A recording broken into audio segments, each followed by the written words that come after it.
Like share subscribe. Target 50 like for next episode. जट 21 सीनान को सच पता चलना कहानी आप तक। काव्यांश उसकी बातें बड़े ध्यान से सुन रहा था। काव्यांश बोला, ठीक है, तुम यूएस लड़की का नाम पता और एक फ़ोटो अरित को व्हाट्सएप कर दो, वो तुम्हें कल सुबह तक बता देगा। और अब चलो तुम भी डिनर कर लो, मुझे तुम्हें किसी से मिलाना है। बोलकर वो उसको बिना देखे डाइनिंग टेबल की तरफ बढ़ गया। वही वो लड़का अपने चेहरे पर हैरानी लिए काव्यांश के पीछे चला जाता है और काव्यांश के साइड चेयर पर लीन हो जाता है। वही कृति जल्दी जल्दी तैयार होकर नीचे आ रही थी। तभी कोई उसका नाम चिल्लाते हुए उसके गले लग गया, कृति। वही काव्यांश की आंखें छोटी हो जाती है। अब आगे वही कृति अपनी बड़ी नीली आंखें को और भी ज्यादा बड़ा और हैरानी से बड़ा करते हुए ही काव्यांश को देख रही थी। उसके समझ नहीं आ रहा है जो उसके गले आ पड़ा है। वो इस वक्त इतना कंफ्यूज और डर चुकी थी कि उसको कुछ होश ही नहीं था। वो बस अपनी डरी सहमी आंखों से अपने सामने मौजूद काव्यांश के चेहरे को देख रही थी, जो वक्त के साथ और भी डार्क होते जा रहा था। अभी तक कृति ने उसका चेहरा नहीं देखा था और देखती भी कैसे काव्यांश नाम की तलवार उसके गले पर जो लटक रही है। वो अपनी बड़ी बड़ी आंखों से डरी सहमी काव्यांश के काली गहरी और खौफनाक आंखों में देख रही थी। वही काव्यांश को कब से उन दोनों को देख रहा था। वो आगे बढ़कर एक झटके में कृति को खींचकर अपने बाहों में छुपा लेता है और अपनी काली आंखों में बेपनाह गुस्सा लिए सामने खड़े इंसान को देखने लगता है। वही वो लड़का काव्यांश के लिए अपने चेहरे पर हल्की नाराजगी और गुस्सा लिए देख रहा था। अभी डाइनिंग टेबल का माहौल काफी कोल्ड हो चुका था। दो काली आंखों वाले लड़के अपनी आंखों में कोल्डनेस लिए एक दूसरे को डराने में बिजी थे। तभी वो लड़का अपनी उखड़ी हुई आवाज में बोला, है भाई, आपकी हिम्मत कैसे हुई कृतु को मुझसे अलग करने की? माना कि मेरे कहने के बाद ही आपने उसको ढूंढ लिया, लेकिन कोई ऐसा करता है क्या? ये सब वो लड़का थोड़ी नाराजगी से बोल रहा था और अपना हाथ आगे बढ़ाकर कृति को काव्यांश की बाहों से लेने की कोशिश कर रहा था। लेकिन अफसोस वो उसको छू भी नहीं पाता। तभी पूरे डाइनिंग एरिया में काव्यांश की गुस्से से भरी हुई आवाज सुनाई देती है, जो बोल रहा था, सीनान, तुम्हें कोई गलतफहमी हुई है। ये तेरी कोई कृतु फिटू नहीं है, ये मेरी वाइफ है और तेरी भाभी मिसेज कृति काव्यांश कपूर है, समझा तू? वही उसकी बात सुनकर सामने जो सीनान पूरा ब्लैंक हो चुका था, वो अपनी जगह फ्रिज हो चुका था। वो अपनी आंखें फाड़े और मुंह खोले काव्यांश को देख रहा था। उसको जरा सा भी यकीन नहीं था कि उसके खड़ूस उर्दू और एरोगेंट भाई ने शादी की है, और वो भी उसकी ही बेस्ट फ्रेंड से। ये बात उसके पेट में नहीं पच रही थी। वही कृति जो काव्यांश के बाहों में छुपी हुई थी, जब उसके कानों में सीनान की आवाज़ सुनकर वो खुश हो जाती है और बिना कुछ सोचे समझे एक झटके में खुद से अलग करके सीनान की तरफ पलटती है और उसके गले से जाकर लग जाती है और बोलती है, सीनू, तू कहाँ था? तुझे पता है मैंने तुम्हें कितना मिस किया, और मेरी नैनी कहाँ है? वो तो मुझे छोड़ेगी नहीं यार, कितना दिन हो गया है, उससे मिली ही नहीं हुई यार। वही सीनान जिसकी जान हलक में अटक चुकी थी, क्योंकि काव्यांश उसको बहुत बुरी तरह घूर रहा था। सीनान के हाथ डर की वजह से नीचे हवा में लटक रहा था। उसकी आंखें और चेहरे पर डर की लकीरें साफ दिखाई दे रही थी। काव्यांश अपनी आंखों में बेहिसाब गुस्सा लिए कृति को झटके से अलग करता है और अपनी बाहों में भरकर बोला, लिटिल वाइफी, क्या मैंने तुम्हें लड़कों से दूर रहने को नहीं बोला था? काव्यांश की आवाज़ कोल्डनेस से भरी हुई थी, जो किसी को भी दिल में डर पैदा करने के लिए काफ़ी थी। तो अब तो ठहरी उसके सामने हमारी मासूम कृति, भला वो क्यों न डरे? और डर से ही उसके ही गले लिप चुकी थी। उसके दोनों हाथ काव्यांश के कमर पर बंधे हुए थे। कुछ देर बाद तीनों खाना खाकर लिविंग रूम में बैठे हुए थे और सीनान और कृति अपना सिर झुकाकर बैठे हुए थे। वही काव्यांश अपनी काली आंखों से दोनों को ही घूर रहा था। काव्यांश अपनी कड़क आवाज में बोला, है सीनू। उसकी इतनी कड़क आवाज सुनकर सीनान बोलना शुरू करता है, भाई मैं कृतु। उसका बात बीच में काटकर काव्यांश बोला, कृतु नहीं, भाभी है तेरी। सीनू डर से बोला, जी जी भाई, मैं और भाभी और हमारी एक और दोस्त है, हम तीनों कॉलेज में फाइनल ईयर में साथ स्टडी करते हैं और हम तीनों ही बेस्ट फ्रेंड है। और मैंने आपको जिसे ढूंढने को बोल रहा था वो यही हैं। बोलकर अपना सिर झुका लेता है। 22 प्रखर खुराना पैलेस, जो बहुत ही खूबसूरत था। चारों तरफ वाइट यूनिफॉर्म पहने गार्ड्स पहरा दे रहे थे। उनकी नजरें बाज की तरह चौकन्नी थी। वही पैलेस के एक मास्टर बेडरूम में, जहां पूरा अंधेरा हो रखा था, जो वहां बस रोशनदान से ही हल्की रोशनी आ रही थी। वही उस अंधेरे रूम में एक शख्स एक लेदर के मास्टर चेयर पर लीन था। हल्की रोशनी में उसका चेहरा साफ दिखाई नहीं दे रहा था, लेकिन अंदाजा लगाया जा सकता था कि उसकी उम्र यही कोई 27-28 साल की होगी। उसके चेहरे पर ही हॉटनेस दिखाई दे रही थी, क्योंकि इस वक्त उसके मस्कुलर बॉडी साफ दिखाई दे रही थी, क्योंकि उसने इस वक्त शर्ट नहीं पहनी थी। उसकी आंखें बंद थी। तभी कोई उसके रूम का डोर नॉक करता है। वो उस आवाज़ को सुनकर वो शख्स अपनी आंखें खोलता है, जो इस वक्त सुर्ख लाल लग रही थी। वो अपनी लड़खड़ाई हुई आवाज़ में बोला, कम इन। उसकी आवाज़ लड़खड़ा रही थी जिससे ये साफ पता चल रहा था कि वो इस वक्त काफ़ी ज़्यादा नशे में था। उसकी आवाज़ सुनकर एक लड़की जिसने एक मिनी शॉर्ट रेड ड्रेस पहना हुआ था वो कैटवॉक करते हुए रूम में एंटर करती है। उसके चेहरे पर मेकअप थोपा हुआ था। वो अपनी हाई हील्स की टकटक से उसकी चेयर के पास जाकर अपनी सेडिक्टिव वॉयस में बोली, बॉस छोटे बॉस का पता नहीं चल पा रहा है। उनको लास्ट बार उनको यूएसए में देखा गया था। वो लड़की ये सब अपनी सेड्यूसिंग वॉइस में बोल रही थी और वो लड़की ये सब बोलते हुए उसके ऊपर झुकी हुई थी। उसके चेस्ट जो उसको शॉर्ट ड्रेस से विजिबल हो रहे थे, जो उसके झुकने के वजह से और भी दिख रहा था। वो लड़का उस लड़की को खींच लेता है और वो लड़की उसके ऊपर गिर जाती है। वो लड़का फिर अपनी लड़खड़ाती हुई सेड्यूसिंग वॉइस में बोला, तुम प्रखर खुराना की पीए हो और तुम मेरा एक काम नहीं कर सकती हो, तुम्हें जल्दी से मेरे भाई का पता लगाओ, मुझे पता है वो मजे कर रहा होगा।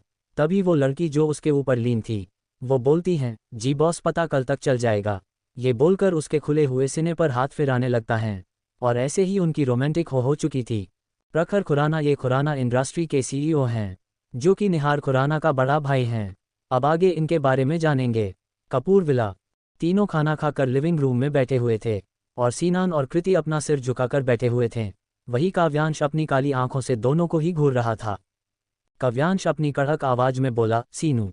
उसकी इतनी कड़क आवाज सुनकर सीनान बोलना शुरू करता है, भाई मैं कृतु। उसका बात बीच में काटकर काव्यांश बोला, कृतु नहीं भाभी है तेरी। सीनू डर से, जी भाई मैं और भाभी और हमारी एक और दोस्त है, हम तीनों कॉलेज में फाइनल ईयर में साथ स्टडी करते हैं और हम तीनों ही बेस्ट फ्रेंड है और मैंने आपको जिसे ढूंढने को बोल रहा था वो यही है बोलकर अपना सिर झुका लेता है। उसकी पूरी बात सुनकर काव्यांश एकटक कृति के तरफ देखता है जहां वो अपना सिर झुकाकर बैठी हुई थी क्योंकि उसको इस वक्त बहुत ही ज़्यादा डर रही थी। पता नहीं काव्यांश उसके साथ क्या कर दे। काव्यांश अपनी नज़रें उसके ऊपर टिकाए हुए ही बोला, सीनू कल से तुम और तुम्हारी भाभी एक साथ कॉलेज जाओगे और हाँ आज से तुम यही शिफ्ट हो रहे हो तो अब तुम जाओ अपने रूम में, बोलकर कृति को अपनी बाहों में लिए ही अपने रूम की तरफ बढ़ जाता है। वही सीनान और अपना मुंह खोल आंख फाड़े उसको ही देख रहा था। उसके लिए ये 8वें अजूबे से कम नहीं था क्योंकि काव्यांश किसी लड़की को अपने पास भटकने भी नहीं देता था। 23 कॉलेज का पहला दिन अगली सुबह 8 बजे तीनों डाइनिंग टेबल पर मौजूद थे। कृति का सिर झुका हुआ था तो वही डिस्पेरेटली सीनू कृति को देख रहा था जो समझने की कोशिश कर रहा था कि आखिर क्यों वो अपना सिर झुकाकर बैठी है और साथ ही उसका चेहरा और कान भी लाल दिखाई दे रही थी। अब जब उससे रहा नहीं जाता तो वो पूछ ही लेता है, भाभी आपको क्या हुआ है, आपका चेहरा लाल क्यों है, क्या आपकी तबीयत खराब है? जो आपका चेहरा ऐसा है क्या हमें डॉक्टर के पास चलना चाहिए? बोलकर अपनी टिमटिमाती आंखों से कृति की तरफ देख रहा था तो अभी जो कृति अपनी झुकी नज़रों से अपना ब्रेकफास्ट कर रही थी उसका हाथ रुक जाता है और वो अपनी नज़रें उठाए अपनी क्यूट बड़ी बड़ी नीली आंखों से सिनन की तरफ देखने लगती है। वही काव्यांश के हाथ भी रुक चुके थे और वो भी अपनी काली गहरी आंखों से कृति को तो कभी सीनान को देख रहा था। उसके होठ ऊपर के तरफ मुड़ जाते हैं। वो अपने चेहरे पर एक शरारती मुस्कान लिए बोला, हाँ बीवी बोलो तुम्हें क्या हुआ है जो तुम्हारा चेहरा इतना लाल है, क्या किसी कीड़े ने काटा या कुछ और बात है? तुम बोलो तो अभी हम डॉक्टर के पास चलते हैं, बोलकर अपनी एक आई विंक करता है। वही कृति उसकी बात सुनाए और भी ज़्यादा लाल हो जाती है। उसका चेहरा कश्मीरी सेब की तरह लाल हो चुका था।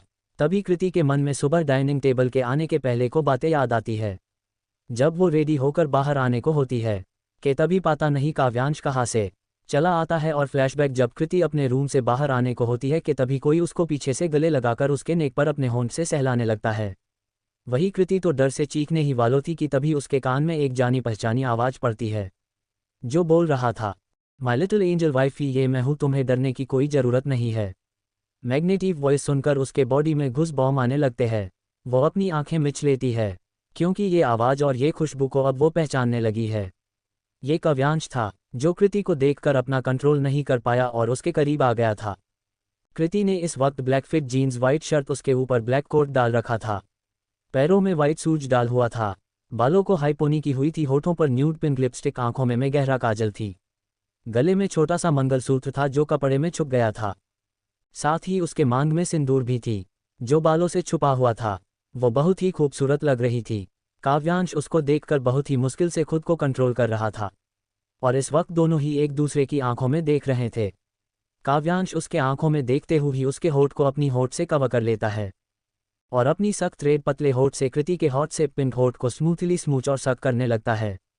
किस करते वक्त काव्यांश के हाथ कृति के गोरे बदन को टटोल रहे थे। वही कृति मदहोशी से काव्यांश के किस को महसूस कर रही थी। वो अपनी आंख बंद करे खड़ी थी। ना ही वो उसका साथ दे रही थी, न ही उसका विरोध कर रही थी। काफी टाइम बाद काव्यांश उसके होठ छोड़कर अपना चेहरा उसके गर्दन में छुपा लेता है, और दोनों ही गहरी गहरी सांसें ले रहे थे। अभी कृति अपनी पास्ट में खोए हुए ही मुस्कुरा रही थी। वही काव्यांश और सना दोनों ही उसको अजीब नजरों से देख रहे थे। अभी सना कुछ बोलने के लिए मुंह खोला था तभी काव्यांश उसको इशारे में वहां से जाने को बोल देता है। वही सना अपना मुंह बनाते हुए ही निकल जाता है। सना के जाने के बाद काव्यांश उसके करीब पहुंच उसके बगल वाले चेयर पर बैठा जाता है और अपनी सेड्यूसिंग वॉइस में बोलता है, माय लिटिल एंजल वाइफी, क्या तुम मेरे बारे में सोच रही हो? कृति स्माइल करते हुए ही हाँ में सिर हिला देती है। उसकी बात सुनकर काव्यांश के चेहरे पर तिरछी स्माइल आ जाती है। वो बोलता है, तो मैं तुमको इसलिए एक गिफ्ट देता हूँ, बोलकर बिना कृति को कुछ समझने का मौका दिए उसको झटके के साथ अपनी तरफ खींचता है। कृति उसके ऐसे खींचने से उसके हार्ड चेस्ट से टकरा जाती है और इसी के साथ वो अपनी ख्यालों से बाहर आती है और कुछ देर पहले की बात याद आती है। उसका चेहरा एक बार फिर से किसी कश्मीरी सेब की तरह लाल हो चुका था। वो एक बार फिर से फंस चुकी थी। उसको जो बोलना नहीं था वो उसके मुंह में आखिर क्यों और कैसे आ जाता है। वो हर बार क्यों इस मैग्नेटिक वॉयस को इग्नोर नहीं कर पाती थी? क्यों वो हर बार काव्यांश के बातों में आ जाती थी? उसको तो काव्यांश से नफरत करनी चाहिए थी, क्योंकि काव्यांश ने उसके साथ गलत किया था, बिना सच जाने उसको पनिश किया था, जबकि उसको गलती नहीं, लेकिन फिर भी कृति उससे नफरत नहीं कर पा रही थी। वो कुछ और सोचती कि उसको अपने पिंक हॉट सेप लिप्स पर काव्यांश के सख्त पतले रेड लिप्स महसूस होती है। कृति बिना कोई रिएक्ट करे काव्यांश को किस करने दे रही थी। जब कृति की सांस लेने में दिक्कत आने लगी तो काव्यांश उसके होठ से अलग होता है और दोनों ही गहरी गहरी सांसें लेने लगते हैं। कुछ देर बाद ही काव्यांश और कृति अपनी लिमिटेड एडिशन के BMW में थे। कार की पार्टीशन ऑन थी। कृति अपना सिर झुकाए काव्यांश के गोद में बैठी हुई थी और काव्यांश उसके मासूम से चेहरे पर जमी हुई थी।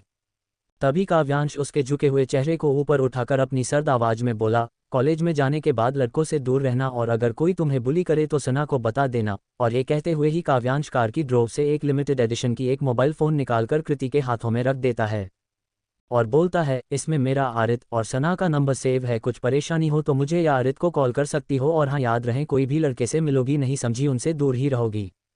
ये सब काव्यांश अपनी सर्द आवाज में बोल रहा था। वही कृति उसको इतनी कोल्ड वॉइस बोलकर सुनकर उसका पूरा बदन कांप उठा था। वो जल्दी जल्दी अपना सिर हाँ में हिला देती है। उसको ऐसे देखकर काव्यांश तिरछी स्माइल करता है और उसके माथे को चूम लेता है। कुछ देर बाद ही उनकी कार एक बड़े से यूनिवर्सिटी के VIP पार्किंग में रुकी, जो स्पेशली इस कॉलेज के ट्रस्टी के लिए थी। मुंबई यूनिवर्सिटी, ये मुंबई का सबसे बड़ा और नामी कॉलेज था। यहाँ पढ़ना हर किसी की इच्छा थी, लेकिन ये पर एडमिशन लेना कोई आसान काम नहीं था। यहाँ काबिलियत के बेसिस पर ही एडमिशन होता था, ना कि पैसे से। खैर, ये कॉलेज कपूर अंपायर के अंडर ही आता था, लेकिन किसी को नहीं पता था। इस वक्त काव्यांश प्रिंसिपल के ऑफिस में बैठा हुआ था और उसके बगल में कृति बैठी थी। वही उस प्रिंसिपल की हालात खराब हो चुकी थी। उसका चेहरा पसीने से भीगा हुआ था और वो अपनी आंखों में डर लिए काव्यांश से नजरें झुकाए हुए ही खड़ा था।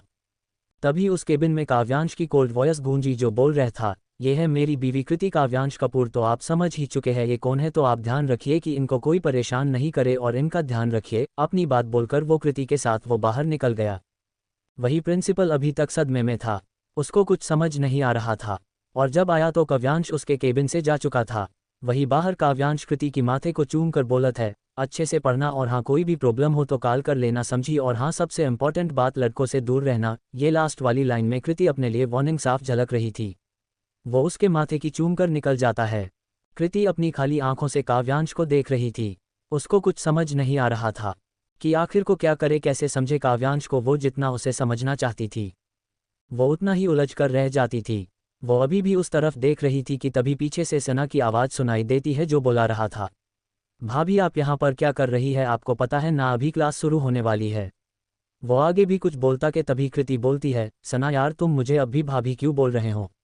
तुम्हें पता है ना अभी किसी को कुछ नहीं बताना है, और हाँ तुम ना मुझे अपने उस काली आंखों वाले राक्षस भाई के सामने ही बोला करो, बाकी टाइम तो मैं तुम्हारी वही कृतु ही हूँ। ये बोलकर अपना मुंह फुला लेती है। 24 बदतमीज रॉकी कपूर एम्पायर। काव्यांश अपनी केबिन में बैठा हुआ था और अरित अपनी शौकंग नजरों से काव्यांश को देख रहा था, क्योंकि कल जो हुआ था उसको आज पता चला था। वो अपनी बड़ी बड़ी आंखों से देख रहा था। उसने कहा, बॉस कल सना ने लेडी बॉस की इन्फॉर्मेशन मांगी थी, मैंने नहीं दिया था, मुझे लगा पहले आपको बता दे उसके बाद उनको कुछ बोलूं।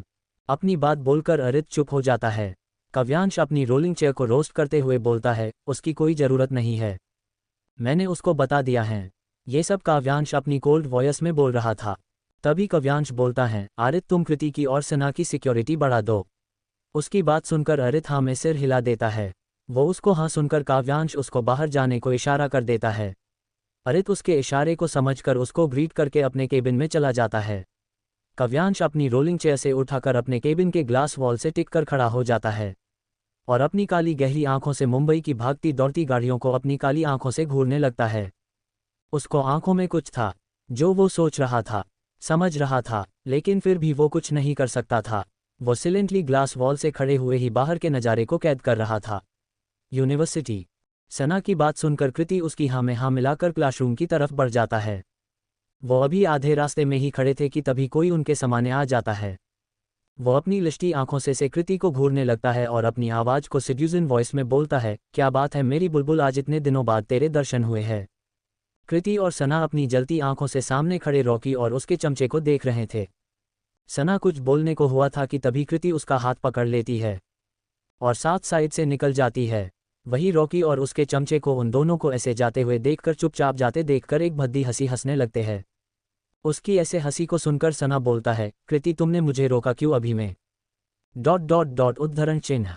उसका ये कहना था कि तभी रॉकी एक बार फिर से उसके सामने आ जाता है और बोलता है, क्या बे सना तू तो अब मेरी बुलबुल के पीछे चुप रहा है? नॉट बैड बोलकर हंसने लगता है। उसके साथ उसके चमचे भी हंसने लगते हैं।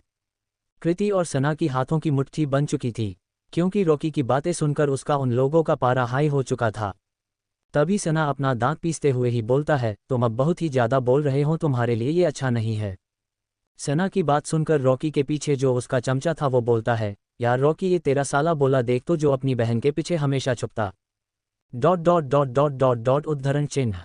वो अपनी बात पूरी भी कर पाता कि उसके मुंह से एक आह निकली और उसके नाक से खून को धार बह रही थी। वो अपने हाथ से अपना नाक दबाए अपने सामने देख रहा था। उसकी आंखें हैरानी से फटी रह गई क्योंकि ये पंच उसके नाक पर कृति ने मारा था। उसको नीली आंखों में गुस्सा साफ दिखाई दे रहा था। उसका पूरा चेहरा गुस्से से जल रहा था। वही कृति सना को देखकर कुछ इशारा करती है, फिर क्या था? कृति और सना एक एक पंच साथ में रॉकी के चेहरे पर रसीद देते हैं और उनको वहीं पर लड़ाई शुरू हो चुकी थी। सना और कृति दोनों ही अपना सारा फ्रस्ट्रेशन उन चारों पर निकल रहे थे, लेकिन कोई उनसे लड़ नहीं पा रहा था। वही कृति तो पंच पर पंच मार मार कर रॉकी का थोपड़ा ही बिगाड़ दिया था। वो कॉरिडोर खाली था, वहाँ कोई नहीं था और साथ ही कॉलेज के डीन का ऑफिस सिर्फ 5 कदम की ही दूरी पर था। तभी उन सभी के कानों में एक रौबदार आवाज़ आई। सीनान और कृति लड़ने में इतना बिजी थे कि उन्हें वो आवाज़ भी सुनाई नहीं दी। कृति तो आज अपना सारा गुस्सा उन लोगों को धोने में ही निकाल देने वाली थी। वो लोग रॉकी की धुलाई में इतने मशगूल थे कि उन्हें अपने डीन की भी आवाज़ सुने नहीं दे रही थी। तभी डीन ने उनके नज़दीक पहुंचकर तेज आवाज़ में कहा, ये क्या हो रहा है यहाँ? अब जाकर कृति और सीनान को होश आया कि वो डीन के ऑफिस के सामने ही कितनी बड़ी गलती कर चुके हैं। वो कुछ बोलने को ही थी कि तभी उसे रोकते हुए डीन ने अपनी गहरी आवाज़ में कहा, तुम सभी मुझे 10 मिनट्स के अंदर मेरे ऑफिस में चाहिए। इतना बोलकर डीन वहां से तमतमाते हुए अपने ऑफिस की तरह निकल गए और कृति अपना मुंह लटकाए वही खड़ी रह गई। उसे अब घबराहट हो रही थी कि आगे क्या होगा। अगले ही पल कृति अपने दोस्त सीनान और वो 5 लड़कों के साथ डीन के ऑफिस में खड़ी थी और डीन उन सभी को घूर रहा था। कुछ ही देर में रॉकी के पापा भी वहां आ गए। उन्होंने आते ही रॉकी की घाव को देखा। सीनान और कृति ने उसे मार मार कर भूत बना दिया था। रॉकी के पापा ने लगभग घूरते हुए कहा, इतनी हिम्मत की मेरे बेटे को हाथ लगाने की जुर्रत की तुम्हें तो मैं छोड़ूंगा नहीं। वो इसके आगे कुछ कहता कि तभी गेट से एक रोबदार औरा अंदर आया और उसके आते ही माहौल में ठंडक आ गई, मानो सभी के चेहरे जम गए हो। काव्यांश को देखकर डीन की भी सिट्टी पिट्टी गुल हो गई थी। काव्यांश ने आते ही नजरें झुकाकर खड़ी कृति को देखा और उसके करीब जाकर उसे अपनी बाहों में भर लिया। उसे इससे कोई फर्क नहीं पड़ रहा था कि वो इस वक्त कहाँ है और कितने लोग उसे देख रहे हैं। उसने धीरे से कृति को चेयर पर बैठा दिया। चपच्चीस लड़ाकू विमान कृति चेयर पर बैठी हुई थी। उसका चेहरा डर से पीला पड़ चुका था। उसके माथे पर ठंडी पसीने की बूंद चमक रही थी। वही काव्यांश अपने सामने खड़े लोग को अपनी काली गहरी कोल्ड आंखों से देख रहा था। उसकी एक नज़र काफ़ी थी वहां मौजूद लोगों के दिल में खौफ पैदा करने के लिए। वही वो डीन तो थरथर कांप रहा था। उसको समझ नहीं आ रहा था कि वो किसी साइड ले, क्योंकि दोनों तरफ से उसकी नौकरी जानी तो तय थी। वही नैना अपनी आंखों को बड़ी बड़ी किए खड़ी थी। उसको कुछ समझ नहीं आ रहा था। कि ये सना का भाई है तो आखिर ये क्यों उसकी बेइज्जती के गले पड़ रहा था। वो अपनी नज़रों में उसके लिए गुस्सा लिए उसको देख रही थी, क्योंकि उसके बगल में ही सना खड़ा हुआ था और उसने उसके मुंह से काव्यांश के लिए भाई सुन चुकी थी। साथ ही अभी नैना को कृति और काव्यांश के शादी के बारे में कुछ पता नहीं था, और नैना कृति के लिए थोड़ी पॉजिटिव थी क्योंकि उसको लगता था कि कृति बहुत मासूम है और वो उसको कोई भी बेवकूफ़ बना सकता था। वही काव्यांश अपनी जलती आंखों से उन पांचों लड़कों के तरफ देख रहा था और उसको आधी से ज़्यादा बात समझ भी आ चुकी थी। काव्यांश एक नज़र सना को देखता है और इसी के साथ सना किसी रट्टू तोते की तरह जो भी हुआ था वो सब उसको बताने लगता है। वही उन पांचों लड़कों के पापा जो खड़े थे, सना की बातें सुनकर जैसे वो लोग होश में आए हो और अपनी जलती आंखों से अपने ही बेटों की तरफ देख रहे थे, क्योंकि काव्यांश कपूर सिर्फ नाम नहीं एक ब्रांड था जिसे किसी की पहचान की जरूरत नहीं थी। एशिया का बच्चा बच्चा हर कोई काव्यांश को जानता था, बड़े से लेकर छोटे तक हर कोई उसके नाम से कांपता था। सना की पूरी बात सुनने के बाद काव्यांश अपनी जलती निगाहों से रोकी और उसके दोस्तों को ऊपर से लेकर नीचे डालता है और सभी को एक डेविल स्माइल देकर कृति को अपनी बाहों में लेकर बाहर चला जाता है। वही नैना उसके पीछे जाने को हुई थी कि तभी सना उसको पीछे से पकड़ता है और उसको रोक लेता है। वही रॉकी के पापा और बाकी लड़के के पापा के चेहरे पर एक सिकन दिखाई दे रही थी। काव्यांश के ऐसे चले जाने का मतलब और उसको स्माइल का मतलब सब लोग अच्छे से समझते हैं, क्योंकि ऐसे बिना कुछ बोले जाने का साफ मतलब था कि अब उनकी बरसों पुरानी कमाई हुई इज्जत और शोहरत पैसा प्रॉपर्टी सब कुछ लुटने वाली है। वो सभी लोग अपनी बेटों को अपनी खा जाने वाली नज़रों से देख रहे थे। तभी उन लोगों को सना दिखता है, क्योंकि वो अभी तक नैना का हाथ पकड़े वही खड़ा था। वो सभी लोग अपनी आंखों से एक दूसरे को कुछ इशारा करते हैं और वो जल्दी से जाकर सना के आगे हाथ जोड़कर बोलते हैं, बेटा मेरे बेटे को माफ़ कर दो, उसकी तरफ से हम लोग माफ़ी मांगते हैं। बेटा तुम प्लीज़ बॉस को बोलो कि वो हमें माफ़ कर, वो मेरे बेटे अभी तुमसे माफ़ी मांग रहे हैं। बोलकर एक घूरती हुई नज़रों से रॉकी और उसके दोस्तों पर डालता है। रॉकी अपनी डैडी के ऐसे घूरने से वो पांचों जल्दी से सना के सामने जाकर उसके माफ़ी मांगने लगता है। वही सना सभी लोगों को इग्नोर करते हुए बाहर की तरफ निकल जाता है और डोर के पास पहुंचकर बोला, आप सभी भाई से इस बारे में बात कर सकते हैं। ये बात बोलकर वो नैना को लेकर निकल जाता है और इसी के साथ ही वो सभी लोग भी निकल जाए हैं। वही डीन बेचारा शौक होके अभी तक खड़ा था, उसको समझ नहीं आ रहा था कि आखिर यहाँ हुआ क्या और आखिर कैसे कोई एक की बिना इज्जत के बारे में तो कोई कुछ सोचता ही नहीं है, उसकी तो कोई इज्जत ही नहीं है, न कोई वैल्यू, क्योंकि अभी तक यहाँ क्या हुआ कुछ समझ नहीं आ रहा था, क्योंकि उसकी तो कोई वैल्यू ही नहीं थी। वो अपना सिर झटकता है और वो अपना काम करने लगता है, क्योंकि उसका मानना था जो उसके बारे में नहीं सोचता है, उसकी वैल्यू नहीं समझता है, तो वो क्यों उसके ऊपर ध्यान दे। दूसरी तरफ सना नैना को खींचते हुए बाहर लेकर आता है और अपनी कार में लेकर बाहर निकल जाता है।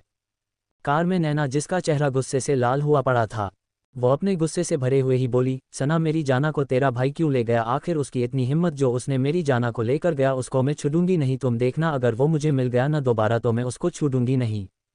ऐसे ही ना जाने नैना क्या क्या अपने गुस्से में बोले जा रही थी। वही उसकी लास्ट लाइन सुनकर उसकी हंसी छूट गई और वो जोर जोर से हंसने लगता है। वही नैना उसको असमंज में सना को देख रही थी, उसकी आंखों में पहले से भी ज़्यादा गुस्सा था। क्या उसने क्या कोई जोक मारा था जो ये सना नाम का जंगली प्राणी ऐसे किसी कुत्ते की तरह भौंक रहा था, हंस रहा था। दूसरी तरफ काव्यांश के कार में कृति काव्यांश के गोद में बैठी हुई थी और काव्यांश के हाथ में फास्ट एंड बॉक्स था, उसमें से वो डेटॉल निकलकर उसके चोट को साफ कर रहा था। कृति उसके शर्ट को मुट्ठी में भींचे हुए अपनी आंखें बंद किए अपनी लबों को सील किए बैठी थी। डेटॉल से उसके जख्मों पर जलन तो हो रही थी, लेकिन उसके अंदर दर्द इतना था कि उसके मुंह से एक आवाज़ तक नहीं निकल रही थी। उसको देखकर ही पता चल रहा था कि आखिर उसने कैसे अपने आप को रोने से रोक रखा था। अपने मुंह से एक आवाज़ तक निकाले नहीं दे रही थी। काव्यांश उसके चेहरे के हर एक बनते बिगड़ते एक्सप्रेशन को देख रहा था। उसको पता था कि कृति को कितना दर्द हो रहा था, लेकिन वो उसके सामने ऐसे अपने आप को कमज़ोर नहीं पड़ने से सकती थी। उसके जख्मों को साफ करके वो एंटीसेप्टिक क्रीम उसके सारे जख्मों पर अप्लाई करता है। वो अभी उसके माथे के चोट पर अप्लाई कर रहा था, तभी कृति के मुंह से एक सिसकी निकल गई। उसी के साथ काव्यांश के हाथ भी रुक गई, क्योंकि उसको कृति के चेहरे पर दर्द की लकीरें साफ नजर आ रही थी। वो उसके चेहरे पर फूंक मारकर उसके माथे पर क्रीम अप्लाई किया और उसको अपनी बाहों में उसको एच करता है और उसको अपनी बाहों में छुपा लेता है। कृति भी उसको कसके गले लगा लेती है, क्योंकि उसको डर था अगर काव्यांश उसको उसकी लड़ाई के बारे में पूछेगा तो क्या कहेगी, आखिर क्या बोलेगी वो। इसी उधेड़बुन में कृति काव्यांश के बाहों की गर्माहट में उसकी आंखें लग जाती है और वो सुकून से उसको बाहों में सो जाती है। वहीं काव्यांश उसके चेहरे पर बिखरी हुई स्माइल को देखकर उसके चेहरे पर भी एक स्माइल आ जाता है। वो कृति को सिचुएशन को अच्छे से समझ रहा था। उसको भी पता था कि जैसे उसने उसके साथ शादी किया था, उसके साथ वो नाइट उसके लिए किसी नाइट में से कम नहीं था। साथ वो ये भी जानता था कि कृति को उसके साथ कंफर्टेबल होने में वक्त लगेगा। आखिर उसको अपनी उस काली रात को भुलाने और उसको अपनी लाइफ में जगह देने में कृति को टाइम टू लगेगा ही। कृति को अपनी लाइफ में कंफर्ट करने के लिए काव्यांश ने अपनी पहल शुरू कर दिया था। अब बारी थी कृति को पहल की। सबसे पहले उसका डर कम करना था, लेकिन वो करेगा क्योंकि उसको कृति अपनी लाइफ में किसी भी कीमत में चाहिए। काव्यांश अपनी सोच में था कि तभी उसको कुछ हलचल होती है। वो अपने सोच से बाहर आकर अपनी बाहों में लेती हुई लड़की को देखती हैं जहां वो कसमसा रही थी। काव्यांश उसको अपनी गोद में अच्छे से एडजस्ट करता है और उसके माथे को चूमकर उसके गले में अपना चेहरा छिपा लेता है। वहीं दूसरी तरफ सना की कार कपूर विला में आकर रुकती है और उसको हंसी अभी तक नहीं रुकी थी और वो अंदर चला जाता है। और वही नैना अपनी आंखों में सना के लिए बेहिसाब गुस्सा लिए उसके पीछे हो लेती है। वो अभी जा ही रही थी कि वो किसी की टू बी कंटिन्यू 26 मेरी कांच की गुड़िया सिंह विला सिंह विला देखने में बहुत ही खूबसूरत था। उसका गार्डन एरिया और भी ज़्यादा खूबसूरत था। चारों तरफ सुंदर और खुशबूदार फूलों की गार्डनिंग की हुई थी जो बहुत ही आकर्षक लग रहे थे। बाहर जितना सुकून और शांति का आलम था, वही सिंह विला के लिविंग रूम का माहौल बहुत ही ज़्यादा गर्म था, क्योंकि लिविंग रूम में राजवीर सिंह, अजीत अग्रवाल, मानस गुप्ता, नितेश सूर्यवंशी और रिकेश जायसवाल बैठे हुए थे। सभी के चेहरे पर परेशानी की लकीर खींची हुई थी। सभी लोगों ने अपना सिर पकड़ लिया था और वही उनके सामने उसके बेटे बैठे हुए थे। रॉकी, आकाश, मनीष, निशांत और ऋतिक अपना सिर झुकाए बैठे हुए थे। आप लोग कंफ्यूज मत होना, राजवीर का बेटा रॉकी है, अजीत का बेटा आकाश है, मानस का बेटा मनीष है, नितेश का बेटा निशात है और रिकेश का बेटा ऋतिक है। तो आप लोग कंफ्यूज नहीं होना। उनको समझ नहीं आ रहा था कि उनके पापा ऐसे परेशान क्यों बैठे हैं, क्योंकि उनकी नज़र में तो उनके पापा का भी बिजनेस स्टॉप पर था। तो वो आखिर क्यों वो काव्यांश कपूर से डर रहे थे? आखिर उनके पापा के सामने काव्यांश कपूर चीज़ क्या है? उनके हिसाब से काव्यांश उन लोगों के पापा के उम्र और उनके बिजनेस से भी छोटा था। अब उनको कोई बताएं भैया कि द काव्यांश कपूर पूरे एशिया का नंबर 1 बिजनेस टाइकून है, जो अपने दम पर पूरी दुनिया पर राज करता है। रॉकी जो कब से अपने पापा अंकल को देख रहा था, अब वो झुंझला चुका था पूरी तरह से। वो उसी झुंझलाहट और गुस्से से बोलता है, सीरियसली डैड, आप उस 2 कौड़ी के सना और उसके उस सो कॉल्ड भाई से डर गए और उसमें भी आपने मुझे उसके सामने माफ़ी मांगने के लिए कहा, उस 2 कौड़ी के सना के सामने जो खुद लड़कियों के पीछे छिप जाता है। रॉकी ये सब अपने गुस्से से बोले जा रहा था। उसको ये तक समझ नहीं आ रहा था कि वो अपने गुस्से में किसके लिए क्या बोले जा रहा था। वही राजवीर, अजीत, मानस, नितेश और रिकेश रॉकी को ऐसे देख रहे थे जैसे किसी बेवकूफ़ को देख रहे थे। राजवीर जी अपने दांत पीसते हुए बोलते हैं, तुम मेरे ही बेटे हो, तुम इतने बेवकूफ़ कैसे हो सकते हो? इसलिए ही बोलता था कि अपने लफंगे गिरी और अपनी चिकनी चमेली को छोड़कर कुछ बिजनेस की न्यूज ही देख लिया करो। अगर तुमने न्यूज देखा होता तो यूँ मुझसे सवाल नहीं कर रहे होते। मतलब गजब बेइज्जती है यार। वो भी अपने ही बाप के हाथों मान गए रॉकी भैया को। वही रॉकी अपने पापा की बात सुनकर आग बबूला हो चुका था। वो अभी कुछ कहने के लिए मुंह खोलने ही वाला था कि तभी एक साथ उन सभी के फ़ोन बजने लगते हैं।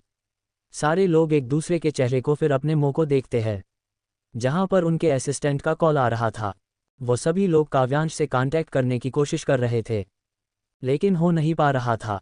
कॉल देखकर उनके चेहरे पर चमक आ गई थी, क्योंकि उनको लग रहा था क्योंकि अब काव्यांश उनके झांसे में आ गया होगा और उनका दिया हुआ गिफ्ट भी भिजवाया था वो उसने एक्सेप्ट कर लिया गया था, और इसी बात को इन्फॉर्म करने के लिए उसके असिस्टेंट ने कॉल किया होगा। अब ये तो राजवीर, अजीत, मानस, नितेश और रिकेश जी के मन में चल रहा था। और अब असिस्टेंट की ऑन कॉल असिस्टेंट बोला, सर कंपनी के शेयर पूरे गिर चुके हैं और कंपनी पूरी मिट्टी में मिल चुकी है। सारे शेयर होल्डर अपने शेयर वापस ले रहे हैं और बैंक भी अभी जिस प्रोजेक्ट के लिए लोन लिया था वो भी अपने पैसे वापस मांग रही है। सर आप जल्दी आ जाए, कंपनी में संभाल नहीं पा रहा हूँ, बोलकर वो कॉल कट कर लेता है।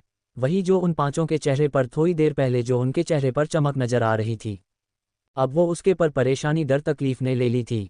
वो झटके से खड़े होते हैं और खींचकर एक थप्पड़ उसके गाल पर रशीद देते हैं और बोलते हैं, ये सब तुम्हारी वजह से हो रहा है। और उस काव्यांश कपूर की तो मैं तुम्हारी हस्ती मिटा दूंगा। काव्यांश कपूर, तुम्हारी वजह से मैं रोड पर आ चुका हूँ। अपनी बात बोलकर राजवीर सिंह अपने ऑफिस चला जाता है और साथ ही उसके दोस्त भी उसके पीछे चले जाते हैं।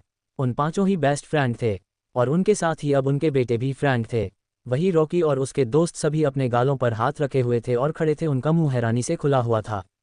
आज पहली बार जो उनके बाप ने उन पे हाथ जो उठाया था वही उनकी मम्मियाँ वो अपना सिर पकड़े बैठी हुई थी, उनको अब अपने परवरिश पर ही गुस्सा आ रहा था। उन्होंने अपने बच्चे को अच्छा संस्कार नहीं दिया होता तो आज ये नौबत नहीं आती, काश उन्होंने इन लोगों को लड़कियों को इज्जत करना सिखाया होता तो आज ये दिन ना देखना पड़ता, काश। लेकिन अब कुछ नहीं हो सकता था, क्योंकि अब पछताए होत क्या जब चिड़िया चुग गई खेत। अब उनको रोने के सिवा कुछ नहीं था, अब वो बस रो सकते थे, कुछ कर नहीं सकते थे। कपूर विला। दूसरी तरफ काव्यांश की कार सीधे विला के पार्किंग में रुका और इसी के साथ ही ड्राइवर जल्दी से कार का डोर ओपन करता था और काव्यांश कृति को अपनी बाहों में लिए बाहर निकलता है। अभी तक दोपहर के 3 बज चुके थे। वो आगे बढ़कर विला के अंदर जाता है, उसको नजरें हॉल में बैठे हुए लोग पर जाती है, पर वो इस वक्त सभी लोग को इग्नोर करता है और वो कृति को अपनी बाहों में लिए अपने मास्टर बेडरूम के तरफ बढ़ जाता है और रूम में पहुंचकर वो उसको बेड पर लेटा देता है। काव्यांश उसको किसी कांच की गुड़िया की तरह ट्रीट कर रहा था। वो उसको अच्छे से लेटाकर उसको ब्लैंकेट से कवर कर देता है और साथ ही वो फ्रेश होकर बाहर आता है। वो हॉल में आता है जहां पर सना, नैना और आरिद बैठा हुआ था। वही तीनों के चेहरे पर अभी परेशानी साफ झलक रही थी।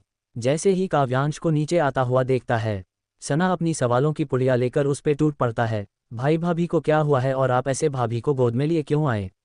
क्या भाभी की तबीयत ठीक नहीं है? ऐसे ही ना जाने सना बिना रुके उस पे अपने सवालों के बौछार कर रहा था। काव्यांश उसको ऐसे देखकर एक गहरी सांस लेता है और अपनी कोल्ड और गहरी आवाज में बोलता है, तुम तीनों मुझे स्टडी में मिलो।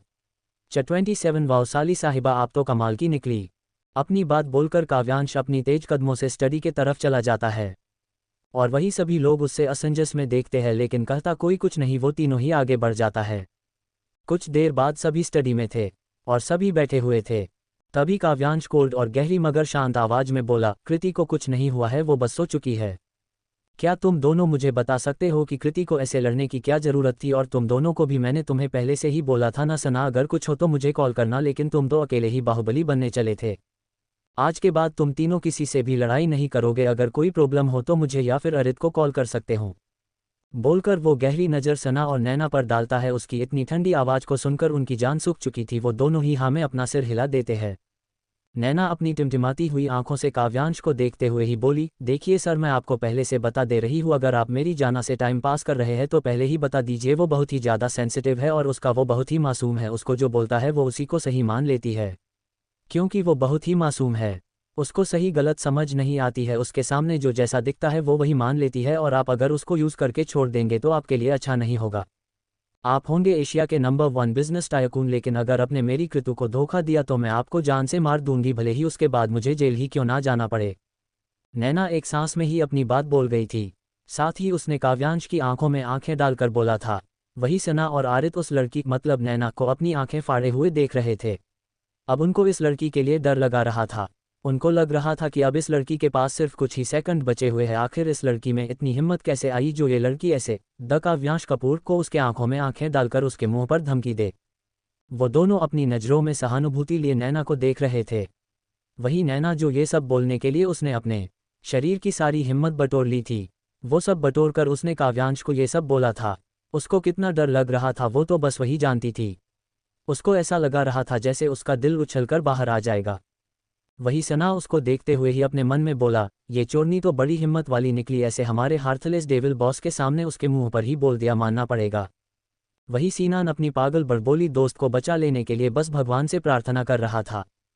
प्रार्थना तो नैना भी अपनी जान के लिए कर रही थी। वही काव्यांश जो नैना की बात सुनकर उसके चेहरे पर एक एविल स्माइल थी। वो अपने मन में बोलता, वाओ साली साहिबा, आप तो कमाल की निकली, अपनी जान की परवाह ना करते हुए आपको अपनी दोस्त की जिंदगी की परवाह है। ये सब काव्यांश अपने मन ही मन बोल रहा था। काव्यांश अपने बिना भाव के चेहरे के साथ नैना से बोला, साली साहिबा, मैं तो आपकी दोस्त को नहीं छोड़ने वाला हूँ। इस जन्म में तो क्या अगले 7 जन्म में भी वो सिर्फ मेरी है, काव्यांश कपूर की, और अगर आप या कोई और उन्हें मुझसे अलग करने की कोशिश करेंगे तो हमें आपको हेल के दर्शन करवाने होंगे। तो आई होप साली साहिबा आपको समझ आ रहा होगा कि मैं आपसे क्या कहने की कोशिश कह रहा हूँ।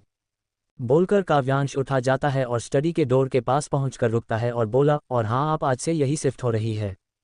आज से आप यही रहेंगी और अपनी बेस्ट फ्रेंड का ख्याल रखना, आपका सामान आरित यहाँ शिफ्ट कर देगा।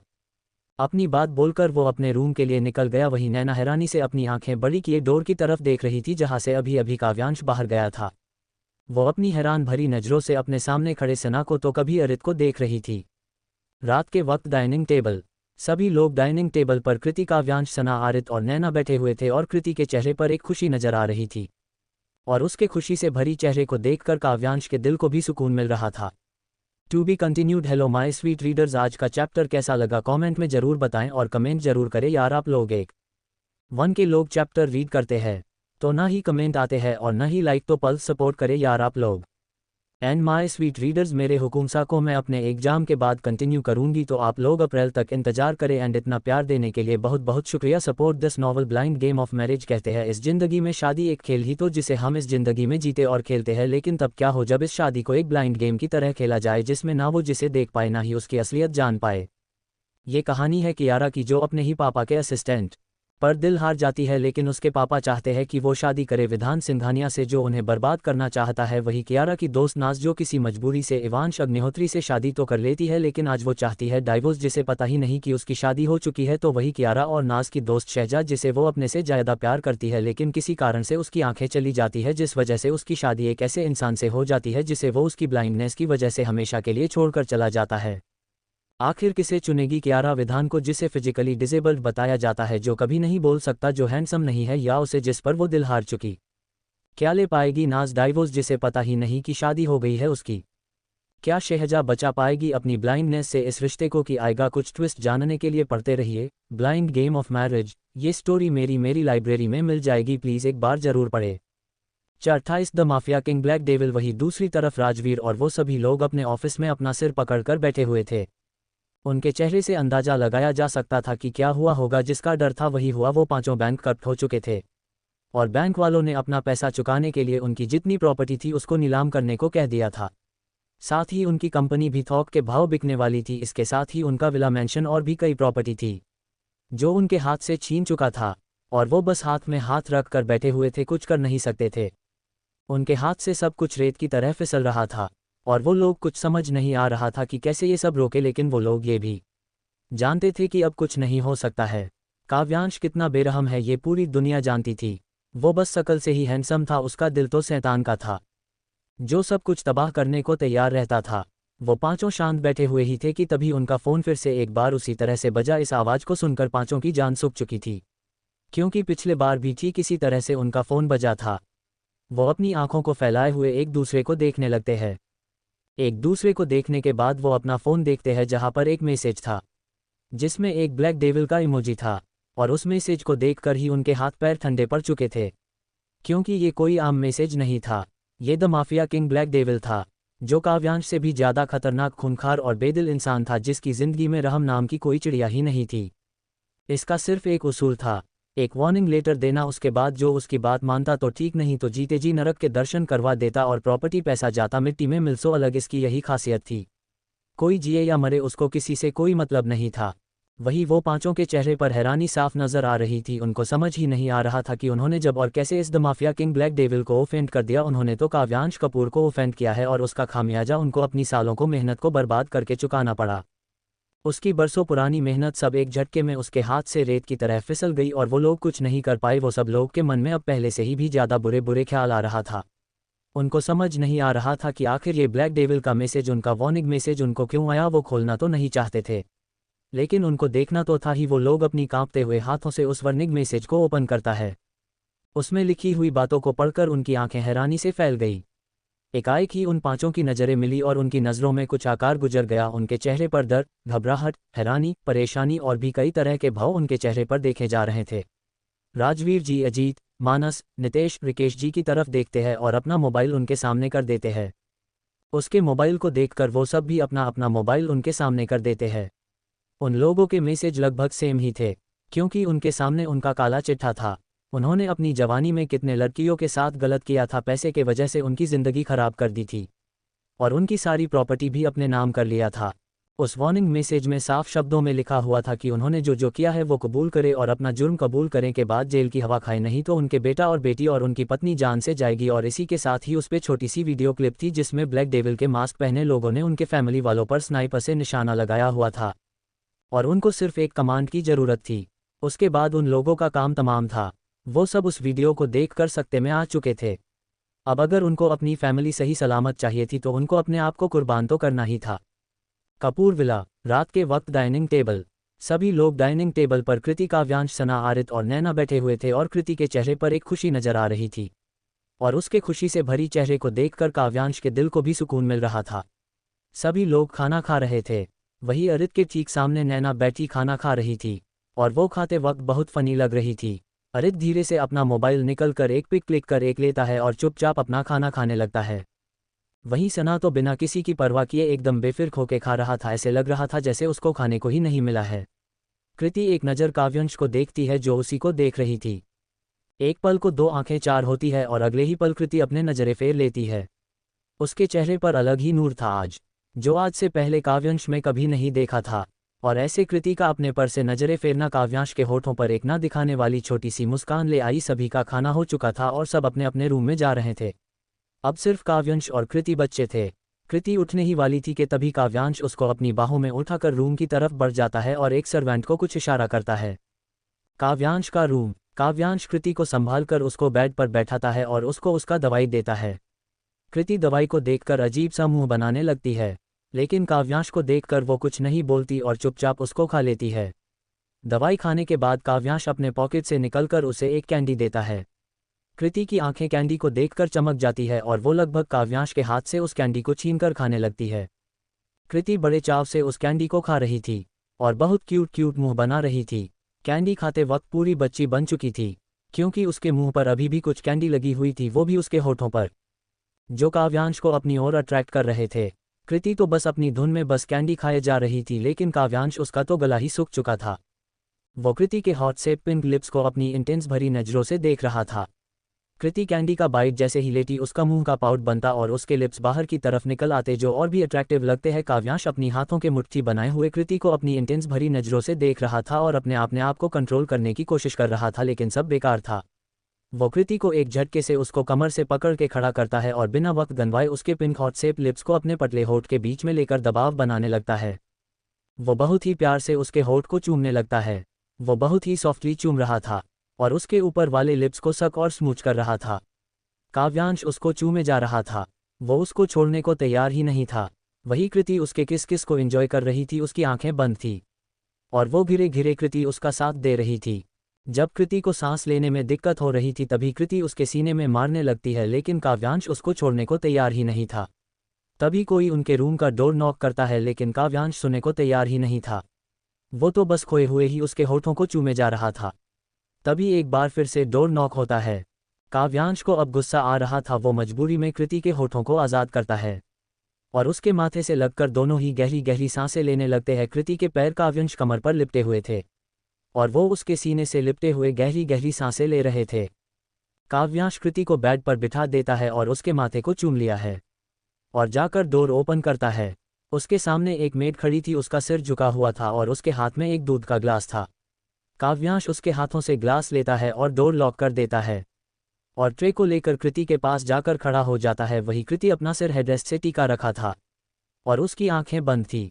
काव्यांश साइड टेबल पर ट्रे को रखकर कृति के पास बैठ जाता है और प्यार से उसके गाल पर रख अपनी सॉफ्ट एंड स्वीट वॉइस में बोलता है, वाइफी। काव्यांश की इतनी प्यारी और स्वीट वॉइस सुनकर कृति की आंखें झटके से खुल गई और वो अपनी बड़ी बड़ी नीली आंखों को और भी बड़ा करके काव्यांश को देख रही थी। उसके ऐसे देखने से उसके होठों पर स्माइल आ जाती है और उसके सामने दूध का ग्लास आगे बढ़ा लेती हैं। वही जो थोड़ी देर पहले कृति के चेहरे पर हैरानी नजर आ रही थी, अब उसका मुंह बन गया था। क्योंकि उसको दूध नहीं पीना था, वो कुछ बोलने को हुई ही थी कि उसकी नज़रें काव्यांश की काली गहरी नज़रों से जा मिली और वो अपना मन मारकर उस दूध को पी लिया। थोड़ी देर बाद ही कृति काव्यांश की बाहों में सो रही थी। उसके चेहरे पर सुकून बिखरा हुआ था।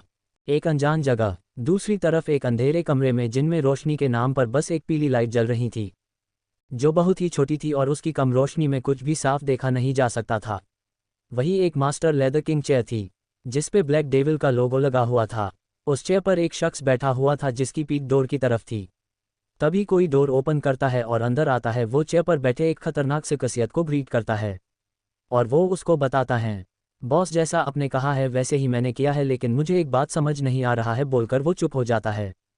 वही वो शख्स जो उस मास्टर चेयर पर बैठा हुआ था, वो अपनी खतरनाक और सर्द आवाज में बोलता है, वो सब भी उस सब चीज़ों में शामिल थे और उनकी ये सज़ा उनके लिए बहुत छोटी है, उनको अभी और तड़पना है।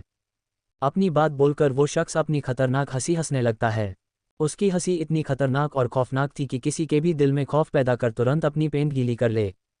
चैप्टर 29 होश खोना। अगली सुबह आज की सुबह किसी के हिस्से में खुशी लेकर आई थी, तो किसी के हिस्से में तकलीफ। कोई खुशी मना रहा था, तो कोई नफरत की आग में जल रहा था। कोई आज अपने दिल में एक नई मंजिल, नई उम्मीद की प्रकाश के किरण थी, तो किसी के दिल में एक नफरत की, गुस्से, दुश्मनी की बीज जो पनप चुकी थी। कोई था जो इस सुलगते हुए आग को हवा दे रहा था, उसके अंदर इस दुश्मनी को कायम रखने के लिए उसको तैयार कर रहा था, उसके अंदर की उस आग को लावा बना रहा था। कपूर विला। सुबह की सुनहरी धूप कृति के मासूम चेहरे पर पड़ रही थी, जो उसको और भी ज्यादा खूबसूरत बना रही थी। उसकी वो गोरी स्किन धूप में सोने की तरह चमक रही थी। धूप उसके चेहरे पर पड़ने की वजह से उसको सुंदर काली घनी पहले फड़फड़ा रही थी। शायद अब कृति नींद से जागने वाली थी। धीरे से कृति अपनी नींद से बोझिल पलकों को खोलती है और उसकी नज़रें सबसे पहले अपने बेड के राइट साइड जाती है, जहां पर काव्यांश हमेशा सोता था, उसको अपनी बाहों में लेकर। लेकिन आज ऐसा कुछ नहीं था। वो अपनी नज़रें इधर उधर फेरती है, लेकिन उसको कुछ नहीं मिलता है। वो उदास मन से उठ जाती है और फ्रेश होने बाथरूम में चली जाती है। दूसरी तरफ नैना का सामान उसके रूम में आ चुका था और वही नैना अपना सभी सामान सेट कर रही थी। तभी आरित अपने हाथ में कुछ बॉक्स लेकर आता है, जिससे उसके फेस तक कवर था। उसको आगे का कुछ दिखाई नहीं दे रहा था। वो बस जैसे तैसे चल रहा था। वो नैना की रूम के तरफ जा रहा था। उसके हाथ में जो बॉक्स था नैना का था, जो उसके हॉस्टल से आया था। वो उसी को देने आया था। वो डोर के पास पहुंचकर डोर को अपनी मुंडी ऊपर करके देखता है, जो पहले से खुला हुआ, तो जल्दी से रूम में घुसकर उस बॉक्स को बेड पर पटक देता है और मुड़ता है। उसकी आंखें और मुंह हैरानी से खुला हुआ था। वो बस अपने सामाने देख रहा था। वहीं दूसरी तरफ जब कृति बाथरूम से नहाकर बाहर निकलती है, तो उसकी नज़रें बेड पर रखी हुई ड्रेस पर जाती है, जो एक वाइट अनारकली सूट थी, जिसपे डायमंड वर्क हो रखा था, जो बहुत ही खूबसूरत थी। उसी के साथ एक नोट भी था। वो उस नोट को उठाकर पढ़ता है, जिसपे बहुत ही खूबसूरत तरीके से this is for you my little angel wifey लिखा हुआ था, और उसी के साथ ही उसपे एक हॉट बना हुआ था। कृति उस एमएसजी को पढ़कर उसके होठों पर एक मुस्कान बिखर जाती है। कृति उस नोट को उठाकर पास के ड्रॉवर में रखती है और सूट लेकर बाथरूम में चली जाती है चेंज करने के लिए। सिंह हवेली। आज सब कुछ बदल गया था। जहां पर कल था चहल पहल थी, वहां पर अब शांति पसरी हुई थी। कल रात को ही मीडिया में न्यूज आई थी कि राजवीर सिंह और उनके 4 दोस्तों ने अपनी सारे जुर्म कबूल कर लिया है और अब वो सलाखों के पीछे है। वो अब पुलिस के हिरासत में थे। इस न्यूज ने पूरी बिजनेस वर्ल्ड में तहलका मचाने के लिए काफ़ी था, क्योंकि वो लोग भी बिजनेस वर्ल्ड के जाने माने बिजनेसमैन थे। ये न्यूज उनके पार्टनर के लिए किसी बिजली की तरह गिरी थी। उनके ऊपर साथ ही कुछ घंटे बाद ही एक और न्यूज जंगल में आग की तरह फैली थी। की कुछ इस तरह थी। राजवीर, अजीत, मानस, नितेश और रिकेश पांचों ने अपने सेल में सुसाइड कर लिया था और उनकी लाशें उनके घर में पड़ी हुई थी। उनके पोस्टमार्टम में भी सुसाइड आया था कि जो वो अपनी इंसल्ट सह नहीं पाए और वो अपनी जान से हाथ धो बैठे। कपूर विला। डाइनिंग टेबल पर आरित, काव्यांश और सना बैठे हुए थे और आरित उनको कल का हुआ सब कुछ बता रहा था। तभी काव्यांश, जो कब से शांत बैठा हुआ था, वो अपनी कोल्ड वॉइस में बोलता है, और उसकी फैमिली का क्या हुआ? वो अभी कहाँ है? आरित बोला, बॉस पता, आपने जैसा कहा था वैसा किया है, बस रॉकी नहीं मिल रहा था। वो अभी कुछ और कहता कि उनको पीछे से किसी की फुटवेयर की आवाज़ सुनाई देती है। आरित जो बोल रहा था वो अब शांत होकर शांत हो जाता है। वही नैना जो आ रही थी और उसके साथ कृति भी थी। दोनों ही हंसते हुए बात करते हुए आ रहे थे और उन दोनों की खनकती हुए हंसी पूरे विला में गूंज रही थी। वहाँ डाइनिंग टेबल पर मौजूद काव्यांश, जिसकी आंखें थोड़ी देर पहले, काव्यांश को आंखें सख्त थी लेकिन कृति की खनकाती हुई हंसी को सुनकर उसके आंखें सॉफ्ट हो चुकी थी और उसके चेहरे पर एक स्माइल आ चुकी थी। कृति और नैना जाकर डाइनिंग टेबल पर बैठ जाता है और साथ ही सभी को गुड मॉर्निंग विश किया। सभी लोगों ने उसको उन दोनों को रिस्पॉन्स किया, लेकिन काव्यांश वो तो अपनी अपनी आंखें फाड़कर कृति को देख रहा था। वहीं उसके लेफ्ट साइड में बैठा हुआ सना, जो कब से अपने सामने बैठे लव बर्ड्स को देख रहा था। सना अपना गला साफ करता है, लेकिन काव्यांश तो कृति में कुछ ऐसा खोया हुआ था कि उसको कुछ नजर ही नहीं आ रहा था। तभी सना उसके पास जाकर बोला, भाई भाभी आपकी ही है, आप अपना मुंह खोलकर ऐसे देख रहे हैं जैसे भाभी आपको कभी देखा ही नहीं हो। बोलकर सना उसके हाथों पर हल्के से चिमटी करता है। काव्यांश जैसे होश में आया हो, वो घूरकर सना को देखता है और अपनी दांत पीसते हुए बोलता है, तुम्हारी क्यों जल रही है जब मैं अपने पत्नी को देख रहा हूँ? तो सना काव्यांश को देखकर मुंह बनाने लगता है, लेकिन कहता कुछ नहीं। कुछ देर बाद सभी का ब्रेकफास्ट हो चुका था और सभी लोग कॉलेज के लिए निकल गए थे। कृति काव्यांश की बाहों में बैठी हुई थी। उसकी पलकें झुकी हुई थी और उसके चेहरे पर लाली छाई हुई थी। काव्यांश उसके गले में अपना चेहरा छुपाया हुआ था और उसके परफ्यूम को उसके गर्दन तक को इन्हेल कर रहा था। कृति उसके ऐसे करने से सिहर रही थी, लेकिन वो काव्यांश को कुछ बोल नहीं सकती थी। वो खुद भी अपना होश काव्यांश के सामने खो जाती थी। थोड़ी देर बाद उनकी मार्सिडी उनके कॉलेज के सामने आकर रुकती है। काव्यांश कृति को अपने सामने करके बोलता है, वाइफी अगर तुम्हें कोई परेशान करे तो सबसे पहले मुझे कॉल करना समझी। और हाँ, मुझे मिस भी करना, मुझे याद करना, मेरे ख्यालों में खोया रहना, लेकिन पढ़ाई पर भी ध्यान देना समझी। वही कृति उसके बिना सिर पैर की बातें सुन उसके सिर के ऊपर से जा रही थी, लेकिन फिर भी वो अपना सिर हाँ में हिला देती है। काव्यांश उसके होठ पर पैक करके बोलता है, गुड गर्ल बोलकर उसको कॉलेज के अंदर जाने को बोलकर देखता है, जो अब उसकी आंखों से ओझल हो चुकी थी। काव्यांश की कार भी उसके ऑफिस के लिए निकल जाती है। 36 उसके ऊपर बुरी नज़र डालने की कीमत तो चुकानी पड़ेगी, उसके ऊपर बुरी नज़र डालने की कीमत तो चुकानी पड़ेगी यूनिवर्सिटी। कृति, नैना और सना अपने क्लास में थे और केमिस्ट्री का लेक्चर अटेंड कर रहे थे। सना और नैना को देखकर लग रहा था जैसे उनको जबरदस्ती इस क्लास में बैठा गया हो और वो बोर हो रहे हो। एंड कहीं ना कहीं ये सच भी था। पहली पीरियड केमिस्ट्री की ही थी और दोनों को ही केमिस्ट्री कुछ खास अच्छी नहीं लगती थी। वो तो बस कृति की वजह से उस प्रोफेसर और केमिस्ट्री जैसे सब्जेक्ट को झेलते थे, वरना उनका बस चले तो वो अपना क्लास ही बंद करे। जैसे तैसे प्रोफेसर पढ़ा कर गए और वही सना और नैना तो एक दो बार झपकी भी ले चुके थे। इस बीच में उसके जाने के बाद ही बॉटनी के प्रोफेसर आते हैं और अपना लेक्चर स्टार्ट कर देते हैं। कृति तो बड़े मज़े से सब कुछ एंजॉय कर रही थी। वो वही कृति और सना तो बस उनके मन में था कि कैसे ये लोग जाए और वो आराम करे और अपनी पेट पूजा करे। वो अभी पढ़ा ही रहे थे कि उनके क्लास में डीन आते हैं और उनके साथ ही एक लड़का और एक लड़की भी आती है। डीन के क्लास में आते हैं सभी बच्चे अपनी जगह से उठकर उनको ग्रीट करते हैं। डीन उनको वापस बैठने को बोलकर अपने पीछे आए हुए दोनों को देखते हुए बोले, इनसे मिलिए, ये है आयांश सिंह राठौर और ये है उनकी बहन लिप्सा सिंह राठौर और ये न्यू एडमिशन है। कुछ प्रॉब्लम के वजह से उनको अभी ऐसे बीच में एडमिशन लेना पड़ा। एंड आप लोगों से आशा आप लोग इनके साथ फ्रेंडशिप करेंगे और इनके साथ मिसबिहेव नहीं करेंगे और इनको अपने साथ शामिल करेंगे और उनको जो भी आगे हो चुका है उनको बता भी देंगे ताकि उनको कोई तकलीफ नहीं हो। ये बोलकर वो क्लासरूम की तरफ अपनी नज़रें करता है। तभी डीन अपनी आवाज़ थोड़ी सख्त करते हुए ही बोले, it's that clear all of you. Dean की इतनी सख्त आवाज़ सुनकर सभी एक लय में बोले, यस सर। उसकी हर सुनकर प्रिंसिपल बाहर चला जाता है और लिप्सा और आयंश जाकर एक खाली सीट पर बैठ जाते हैं। वह सारे लड़कों की नज़र लिप्सा पर थी जिसने एक डेनिम ब्लैक जीन्स और एक वाइट टॉप पहना हुआ था। ब्लैक विला, दूसरी तरफ वही उसी खंडहर ब्लैक विला जो जंगल के बीचों बीच था। काव्यांश की कार विला के सामने आकर रुकी। उसी के साथ ही काव्यांश अपनी मार्सिडीज का डोर एक गार्ड आकार ओपन करता है और वो अपने थेरेपिस्ट सूट को ठीक करते हुए ही कार से बाहर आता है। उसके आंखों पर ब्लैक शेड थे जो उसके आंखों की वो शक्ति को छुपा रहे थे।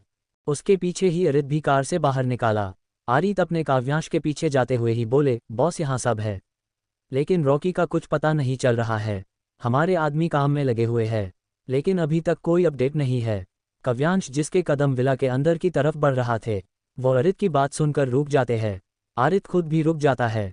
उसका सिर डर की वजह से झुका हुआ था। उसके हाथ पैर ठंडे पड़ चुके थे। काव्यांश ने जो काम उसको दिया था वो आज उसमें फेल हो चुका था और काव्यांश को ऐसे लोग बिल्कुल भी पसंद नहीं थे। काव्यांश एक बार उसके ऊपर अपनी काली गहरी नज़र डालता है और बिना वक्त गंवाए हुए ही आगे बढ़ जाता है। जैसे ही उसके कदम अंदर पड़ते हैं वैसे ही उसके कानों में चीखें सुनाई दे रही थी जो एक के तो नहीं लग रहे थे। काव्यांश के चेहरे पर एक एविल स्माइल आ जाती है। वो अपने पॉकेट में हाथ डाले सेल की तरफ बढ़ जाता है। पहली सेल पर उसकी नज़र पड़ते ही उसके होठ के कोने ऊपर की तरफ मुड़ जाते हैं और वो उस सेल में चला जाता है। वही जब वो आदमी जिसका हालत बहुत ही ज़्यादा खराब हो चुकी थी, उसके पूरे बॉडी में जगह जगह चोट के निशान थे, उसको देखकर पता चल रहा था कि उसको बहुत ही ज़्यादा टॉर्चर किया गया हो। जब वो अपने आंखों के समाने काव्यांश को देखता है तो उसकी आंखें फैल जाती है। उसकी आंखें हैरानी से बड़ी हो जाती है। उसकी उन आंखों में एक खौफ नजर आ रहा था। उस लड़के की पूरी बॉडी कांप रही थी। उसके माथे पर पसीने की बूंद चमक रही थी। यूनिवर्सिटी क्लासरूम में अभी तक बॉटनी का लेक्चर चल रहा था। क्लास में बस पढ़ाई करने वाले लड़के और लड़कियों का ध्यान बस लेक्चर में था। बाकी सबका सेंटर ऑफ अट्रैक्शन तो आयांश और लिप्सा बने हुए थे। दोनों ही बहुत ही खूबसूरत लग रहे थे। उनकी पर्सोनैलिटी भी बहुत ही अट्रैक्टिव थी। वहीं नैना के चेहरे पर अजीब से एक्सप्रेशन थे, लेकिन उसने बड़ी ही चालाकी से अपने एक्सप्रेशन छुपा लिए थे। वहीं सना की भी नज़रें लिप्सा पर टिकी हुई थी। उसकी नज़रों में कुछ अजीब सा था, जो उसके समझ के अभी परे था। ऐसे ही बॉटनी की क्लास खत्म होती है और लंच ब्रेक होता है। सना, नैना और कृति तीनों ही बिना किसी पर भी ध्यान दिए बिना ही कैंटीन की तरफ चले जाते हैं। वो तीनों ही एक कॉर्नर की टेबल पर बैठ जाते हैं, जो 3 सीटेड थी, और अपना लंच ऑर्डर करके उसका वेट करने लगते हैं। वो तीनों ही आपस में बातें कर रहे थे, तभी हलचल होने लगती है। सभी लोग जो कैंटीन में थे, सभी आपस में खुसुर फुसुर करना शुरू कर चुके थे। वही कैंटीन के इस हलचल से हमारे तीनों लड़ाकू विमान भी कहाँ पीछे रहने वाले थे। वो भी बड़ी ही क्यूरियोसिटी से कैंटीन के डोर के तरफ देख रहे थे। तभी टकटक की आवाज़ करती हुई लिप्सा अपनी हाई हील्स में कैंटीन में इंटर करती है। उसके पीछे कई लड़के भी थे, जो उसके ऊपर ट्राई कर रहे थे, लेकिन वो बिना किसी के तरफ ध्यान दिए पूरे कैंटीन में एक नज़र डालती है, और उसके बाद ही एक चेयर उठाकर जाकर सना के साइड में चेयर सेट करके बैठ जाती है। वही ये सब इतनी जल्दी हुआ था कि किसी को कुछ समझ ही नहीं आया था, और कृति, नैना और सना बस अपना मुंह खोलकर अपनी आंखें बड़ी बड़ी किए लिप्सा को ही देख रहे थे। लिप्सा ऐसे खुद को यूं देखते हुए थोड़ा हंसती है और सना का मुंह अपने हाथ से बंद कर देती है। वही सना को अपने होठ पर लिप्सा की पतली मखमली मुलायम हाथ महसूस करके उसकी आंखें बंद हो जाती है, और वो उस एहसास ही में कहीं खो जाता है। कृति जल्दी से अपने आप को संभाल कर एक छोटी सी मुस्कान उसके पास करती है। वही उसकी स्माइल को देखकर लिप्सा अपनी बड़ी सी मुस्कुराहट के साथ बोली, hi my name is Lipsa Singh Rathore, बोलकर अपना हाथ उसके तरफ बढ़ा देती है। कृति उससे हाथ मिलाकर बोली, ही में कृति, आपसे मिलकर अच्छा लगा। उसकी बात सुनकर लिप्सा चाहत कर बोली, हम अब फ्रेंड्स हैं तो आप क्यों बोल रही हो? तुम बोल सकती हो है ना? वो सना की तरफ देखकर बोली। वही सना जो उसकी ख्यालों उसके एहसास में खोया हुआ था, वो अपने सेंस में आकर अपनी बड़ी सी मुस्कुराहट के साथ अपना सिर हाँ में हिला देते हैं। उसकी हाँ सुनकर लिप्सा उसके तरफ अपनी हाथ बढ़ाकर बोली, ही। उसकी इस अदा पर सना का दिल तो गर्दन गर्दन हो रहा था। ऐसे ही उसके बाद नैना से उसने ही बोला, अभी उनका भारत मिलाप चल ही रहा था कि तभी उनका ऑर्डर भी आ जाता है, जिसपे 4 प्लेट समोसे और 3 कप कॉफ़ी और एक चाय थी। वही लिप्सा, जिसकी आंखें समोसे को देखकर चमक उठी थी, वो जल्दी से समोसे को लेकर खाने लगती है, और वही उसको इस तरह से खाते हुए देखकर नैना का मुंह बन जाता है और उसके होठ हिलते हैं, लेकिन आवाज़ नहीं आती है। और वही कृति कभी नैना को देखती तो कभी सना को। ये डबल प्लेट समोसे कृति ने अपने लिए ऑर्डर किया था, क्योंकि जब से उसकी शादी उस खड़ूस कपूर से हुई थी, तब से वो बस हेल्थी फूड के नाम पर घास फस और उबली हुई सब्जी ही खाने को मिल रहा था। वो एक गहरी सांस लेती है और सभी लोग अपना सिर हिलाकर अपना लंच करने लगते हैं। Black villa. काव्यांश अपने चेहरे पर एक एविल स्माइल लिए उस लड़के के सामने खड़ा हुआ था, और उसको देखकर एक शैतानी मुस्कुराहट उसके चेहरे पर खेल रही थी। वैसे बता दूँ ये कौन है? ये आकाश है। आकाश को चेयर पर बंधा गया था और उसकी हालात खराब हो रखी थी, लेकिन काव्यांश तो आज पूरा अपना डेविल पर्सोनैलिटी पर आ चुका था। वही उसके पीछे खड़ा आरित अपनी सांस रोक खड़ा हुआ था, क्योंकि उसको पता था अब क्या होने वाला था। ये तो बस काव्यांश को ही पता था। काव्यांश अपनी सर्द और कोल्ड आवाज में बोले, अरित, आरित। उसकी बात सुनकर बस उसकी जान सूख चुकी थी, लेकिन काव्यांश का ऑर्डर फॉलो करना था। उसको अपनी समाधि नहीं बनानी थी, और अभी तो उसकी शादी भी नहीं हुई थी। बेचारी की ऐसे उसकी होने वाली बीबी को शादी से पहले विधवा थोड़ी बनाना था। उसको वो अपने सारे ख्यालों को झटक कर काव्यांश के सामने उसका खिलौना रख देता है। इस वक्त उस विला में एक अजीब सी शांति पसरी हुई थी, और काव्यांश अपने हाथों में एक शार्प नाइफ पकड़े हुए किसी साइको की तरह अपनी इंडेक्स फिंगर को उसके ऊपर से नीचे तक फेर रहा था। वो नाइफ इतना शार्प था कि थोड़ी सी उंगली इधर से उधर होती तो सीधा खून की धारा बहने लगती है। काव्यांश अपनी हाथ में पकड़े हुए नाइफ में अपनी नज़र गड़ाए हुए ही अपनी खौफनाक आवाज में बोले, उसके ऊपर बुरी नज़र डालने की कीमत तो चुकानी पड़ेगी न मिस्टर आकाश। जिसके ऊपर मुझे किसी की नज़रें बर्दाश्त नहीं, उसके ऊपर तूने हाथ डाला है। It's not fair. उसकी आवाज़ इतनी खतरनाक थी कि उसके पीछे खड़ा अरित भी एक पल को कांप गया, लेकिन उसने लिए ये सब नॉर्मल थी। लेकिन काव्यांश था ही इतना डेंजर कि उसके ऐसे बार बार देखने के बाद भी वो उससे डर ही जाता था। वो अपने एक्सप्रेशन को कॉम करके खड़ा था, और अब जो होने वाला था उसका वेट कर रहा था। काव्यांश आकाश के सामने किसी नर्क के राह की तरह खड़ा हुआ था। तभी एक चीख उस सेल में गूंजती है। उस चीख से पूरा विला गूंज उठा था। काव्यांश ने आकाश के राइट हैंड को शोल्डर से लेकर फिंगर तक गड़ाकर चिर दिया था। उसके हाथ में चाकू गड़ाते हुए काव्यांश अपनी खतरनाक आवाज में बोले, इसी हाथ से तूने उसे छुआ था ना, लेकिन अब तू किसी भी लड़की को नहीं छू पाए। बोलने के साथ ही काव्यांश उसके दूसरे हाथ में भी चाकू गड़ाते हुए चिर देता है। काव्यांश के चेहरे पर इस वक्त कृति के लिए एक जिद, जुनून, प्यार, फिक्र, बेइंतहा मोहब्बत झलक रही थी। वही काव्यांश लगातार उसके ऊपर अपने हाथ में पकड़े हुए नाइफ से उस पर वार कर रहा था, और साथ ही आकाश की वो खौफनाक चीखें पूरी विला में गूंज रहा था। वही उसके चीखें सुनकर उसके चेहरे पर एक सेटिस्फेक्शन दिखाई दे रहा था। काव्यांश उसको ऐसे ही तड़पाने के बाद उसे अलग होकर देखता है। जहां उसके चेहरे पर खून की छींटें थी, वही आकाश के पूरे शरीर से खून बह रहा था। वो पूरा सेल खून की बदबू से भरा हुआ था। वही आकाश अब तक अधमरा हो चुका था।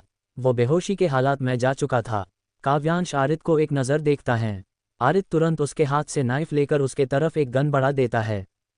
काव्यांश किसी साइको की तरह उस गन को देखता है और इसी के साथ ही अपनी गन के 6 गोलियां उसके प्राइवेट पार्ट पर उतार देता है।